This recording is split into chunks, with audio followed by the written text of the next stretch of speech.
Mga bata, handa na ba kayong bumasa ng maikling kwento? Kung gayon, simulan natin. Ang masipag na si Maria. Si Maria ay isang batang masipag at matulungin. Ulitin natin mga bata. Si Maria ay isang batang masipag at matulungin. Tuwing umaga, tinutulungan niya ang kanyang ina sa pag-aayos ng bahay. Ulitin natin. Tuwing umaga, tinutulungan niya ang kanyang ina sa pag-aayos ng bahay.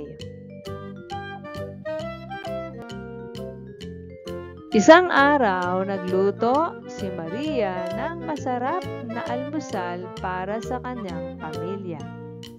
Ulitin natin. Isang araw, nagluto si Maria ng masarap na almusal para sa kanyang pamilya. Lahat sila ay natuwa at pinuri si Maria sa kanyang kasipagan. Ulitin natin. Lahat sila ay natuwa at pinuri si Maria sa kanyang kasipagan. Ngayon, sagutan natin ang mga katanungan. Ano ang ugali ni Maria? Maaari mong sabihin ang iyong sagot o isulat sa iyong papel. Ikalawang tanong, ano ang ginagawa ni Maria tuwing umaga?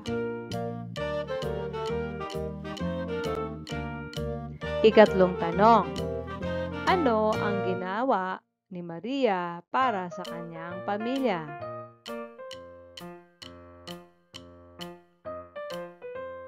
Kung tapos na kayo, tingnan natin kung tama ang inyong mga sagot. Narito ang mga kasagutan. Sa unang tanong, ang sagot ay masipag at matulungin.